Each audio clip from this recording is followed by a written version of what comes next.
Yung gamit kong lipstick is from MAC. Mahirap magpili. Second choice. Kasi maliit lang siya. Pang drops. Kasi sabi nang nag-check ng mata ko.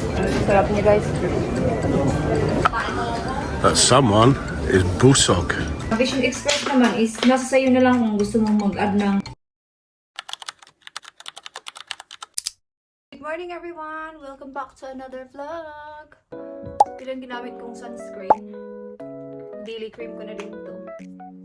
Pakabili ko lang to ng isang araw. SPF 50 din yan siya. Punta kami sa Eastbourne, di ba? Nasabi ko kahapon. Kasi may appointment ako para sa aking salamin. So, tulungan niyo ako mamaya kung ano yung frame na pipiliin ko. Yun pa naman yung mahirap pag magpili ka na ng frame. Okay. Tapos itong Kiehl's na Ultra Cream. Especially dito, oh. Pag winter, dry yung ano ko sa nose area. Kaya lagyan natin yan ng maraming yarn.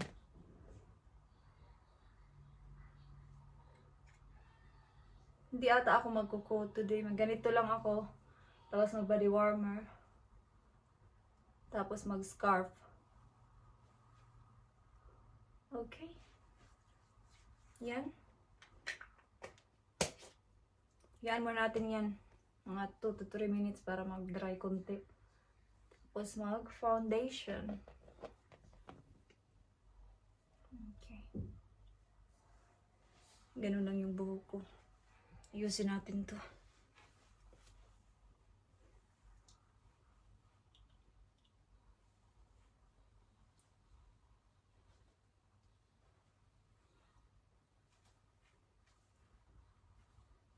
Okay, ganyan lang.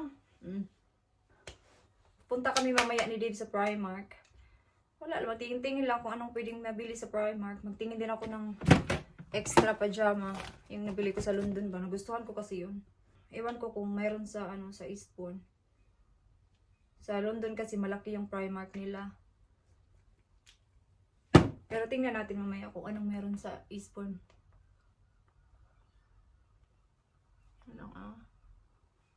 Konti lang yung ginamit ko.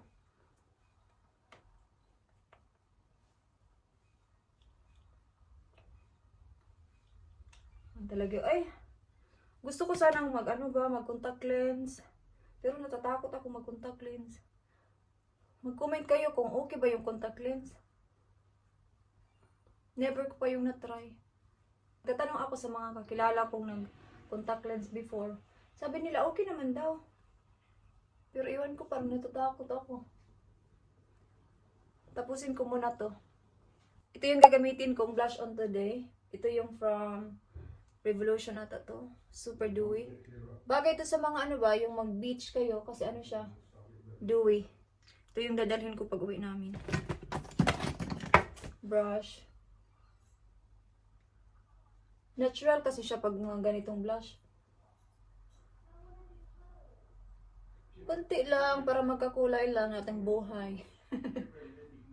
Medyo kulay siya masyado no, pero pag nalagyan ng powder yan, mawala yan. Okay? Tapos mag-powder. Saan yung aking blush brush, I mean. Itong MAC na Studio Fix. Ganun-ganun mo lang. Huwag mong i-drag. Kasi mawala yung product. Ganun lang. Ganun. Dito din. Parang top-top lang, mamang. Pwede kang kumanta pag na ganito. Leron sinta. Wala lang. Ako lang yung natawa sa joke ko. Diba? Tapos magkilay is life tayo. Nasaan ng aking brush? Ito. Anastasia. And then itong aking Sueva na angled brush. Kunti lang din para magkakulay lang ang buhay. Wait lang, tapusin ko muna to. Ito na yung aking itsura. Dito ako para makita nyo ba. Yun lang, simple lang. Yung gamit kong lipstick is from MAC na, well, isa din to sa mga favorite kong everyday lipstick. Okay, Simple lang. At least presentable yung ating mukha, ano? Kila is life. Come on, let's go to Eastbourne na. Okay, so yeah, pupunta na kami sa Eastbourne and I will see you na lang doon. Or tara, let's go na. Oy!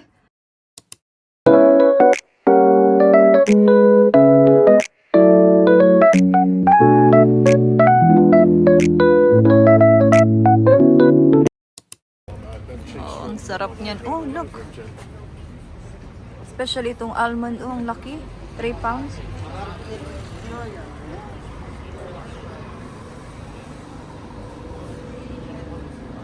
Try natin to. Nandito na kami sa Vision Express. Yan, maganda siya, di ba? Try natin yung isa. Ito. Try natin to. Ano kaya, guys? Mahirap magpili. One is way too big. Malaki siya. First option, sunglasses. Ito yung sunglasses. Para naman tayo nitong artista.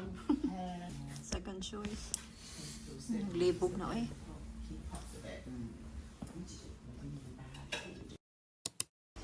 So ito yung pinili ko.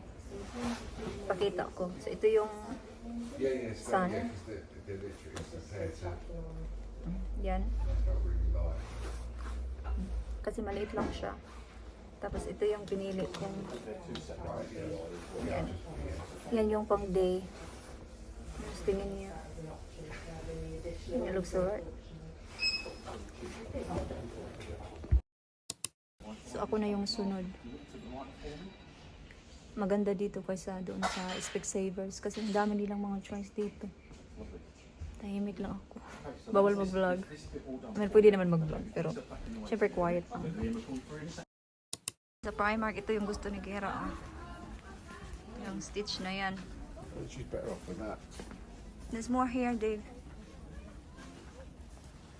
Ito. Maliit man to. Not a one. Yeah. Shit, this is getting worse.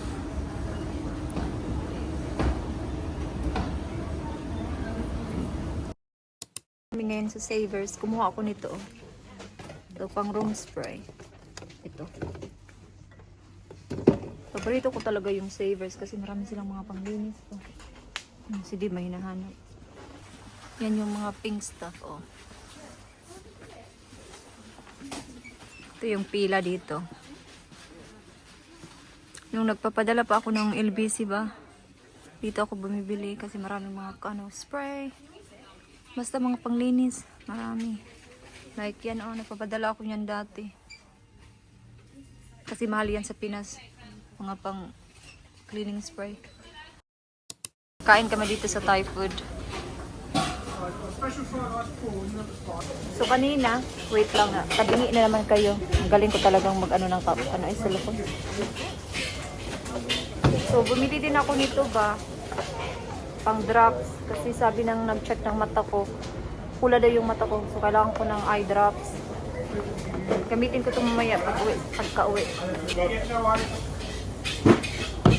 Thank you. There's that number there. Gutom na ako kasi nagkapi lang ako kanina. Guys.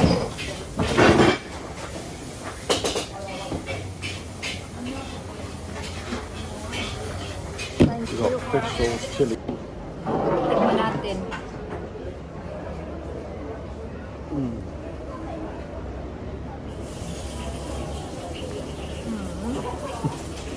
I'll have that. No, we've got noodles.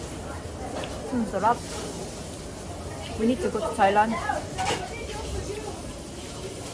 Oh, it's so good. Nice, isn't it? Really good. Yan yung order ni Dave. Oh, sarap. Enjoy!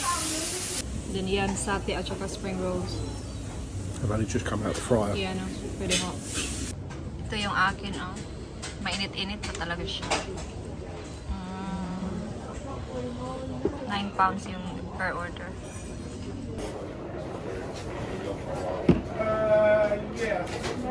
Sarap niya guys. Naghingi ako ng tinidor kasi hindi ako marunong mag-chopsticks.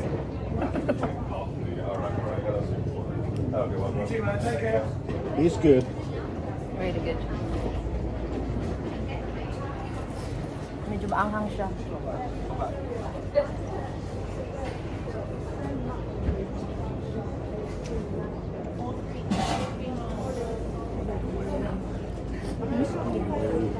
My nose is running.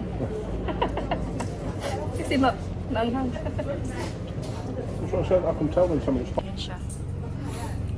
Well, I've tempted to take some back from my... So, hindi ko na maubos. Ang laki kasi. This Serap, that someone is Busog. It's too much for food. See? She's not even had lumpia yet. So, hindi na ako nakapag-vlog. I mean, nag-vlog ako. Pero, kala ko na-on ko siya on the way home. Pero hindi ko siya na-on. So, anyway, nandito na kami sa bahay. Pakita ko lang itong nabili ko sa Primark na pajama. Di ba yung sinabi ko, gusto kong bilhin yung same lang din sa nabili ko sa London. Pero nakita ko kasi ito, sabi ni Dave, ito na lang kasi para maiba daw. Parang may pagka-fluffy siya ba. Ito ay, magkano ba ito? Parang 12 pounds lang ata ito. Basta wala siyang 20 pounds. So, labhan natin yan. And then, ito yung nabili namin kay Kira. Pakita muna natin yan sa kanya bago labhan. Then, pumunta kami sa Savers. Kumuha si Dave ng mouthwash, toothpaste, spray niya, body wash. Itong pang spray sa kwarto din. Kumuha na din ako nito. And itong pang spray pag nag-ano ka. Alam nyo na. Nag-toilet. Lagay natin to sa ano. Yan sa bathroom. Yun lang naman. Tapos kumain kami kanina doon sa kung ba sa Thai food ba. So, hindi ko siya naubos. So ito yung spring roll at saka satay. Kinain kasi ni Dave yung isang satay at saka isang lumpia. Tapos naglakad-lakad kami, nakita ko to. Swiss roll, homemade cake. Parang sabi ko, ang sarap naman yan. So bumili ako, 199 siya. Binigyan din ako ng kutsara. Kainin natin yan pag magkape. Hulog na yung... Yeah. Yun lang naman. So mag-chill muna ako. Tapos magkape. Sige, mag-vlog na lang ako mamaya pag meron na naman akong gagawin. Kasi wala na akong gagawin. Si Kira, uwi rin maya-maya na sa lola at lolo niya. So yeah, ma-update ko na lang kayo mamaya guys, okay? So magtimpla ako ng kape para makapag-chill ako tapos makain ko din ito. So anyway, yung kanina ba sa salamin, dun sa Vision Express, first time kong gumamit ng Vision Express kasi normally yung ginagamit namin ni Dave is Specsavers. Pero nung na-try ni Dave yung Vision Express, sabi niya mag-Vision Express na daw ako. Kaya, yun. Siya yung nag-book ng aking appointment kanina. Tapos, yun. Nagustuhan ko talaga sila. Mas better yung ano nila, choices pa. Kasi sa Specsavers. And napansin ko din sa Specsavers pa. Lagi silang you need to do this, you need to add this one, you need to add this one. Mga ganun ba?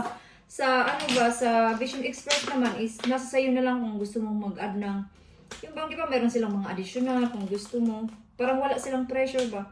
Sa Specsavers kasi nung pumunta ako last time, you need to do this one because it will help you and stuff like that. So, yeah, walang ganyan sa Vision Express. So, yung napili kong frame is tag 129. Tapos yung check-up nila is 30 pounds. Magkano na yun?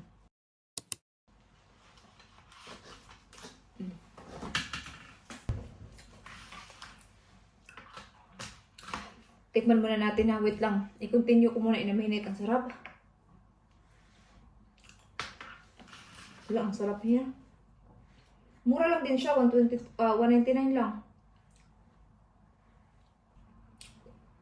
Nagarap. Mainit pa yung kape ko. So yeah, anyway. Yun na nga. So yung napili kong frame is tag 129. Tapos yung check-up is 30 pounds. Tapos yung sunglasses na dapat hindi ko na siya kukunin kasi hindi ko naman siya kailangan and then winter naman no, so hindi ko siya kailangan. Pero dahil nga sabi ni Dave naka 50% off na siya kung kukuha ka ng salamin pa na isa, which is a sunglasses, kaya naging half price na lang siya. So parang ang gulo-gulo ng aking explanation. So anyway, pag kukuha ka ng extra, which is the sunglasses, 50% off na lang. So kaya, I ended up getting another pair. Kasi napansin ko din yun nung nag-driving ako na sunny.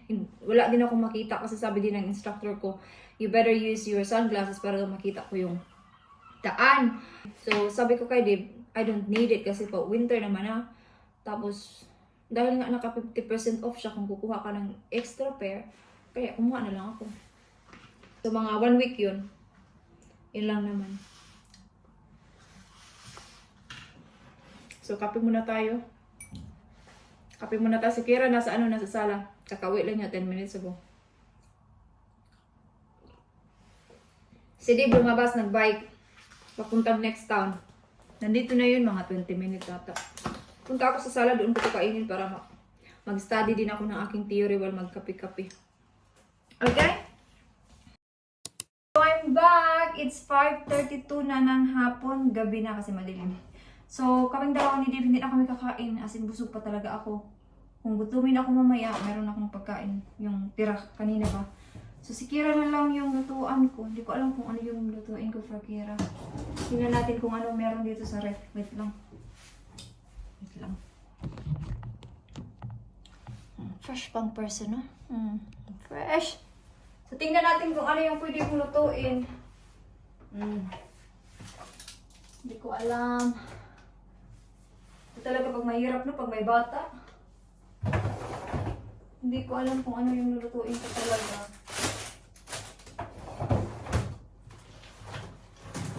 Magluto na lang kaya ako ng adobo. Mag-adobo na lang kaya ako, Kira. Yun na lang. Can you like adobo? Yeah?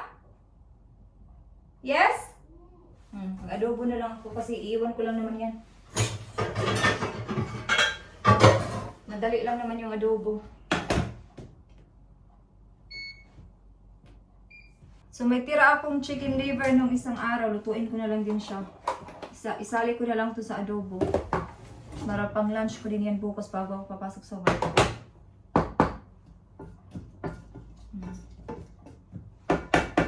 Isa, sibuyas at saka bawang. Hindi ko na ipakita kasi magaling pa kayo sa akin mag-adobo, okay? Hindi ko siya naubos. Mamaya ubusin ko to. Luto na yung adobo ni Kira. Kain na siya. Nasa lamesa na siya. Nag-wash din siya ng kanyang kamay. Narinig nyo ba? Ininit ko kasi yung rice sa microwave. Tapos maligo na yun si Kira after. Ito na yung rice. Excited na si Kira kasi naamoy niya na. Nilagyan ko siya ng konting teriyaki sauce. Adobo din naman siya, pero may something lang ba? Tumihan natin ang sabaw. Favorite ni Kira yung maraming sabaw. Ayan. Yan na, bigyan natin ito sa kanya. It's ready!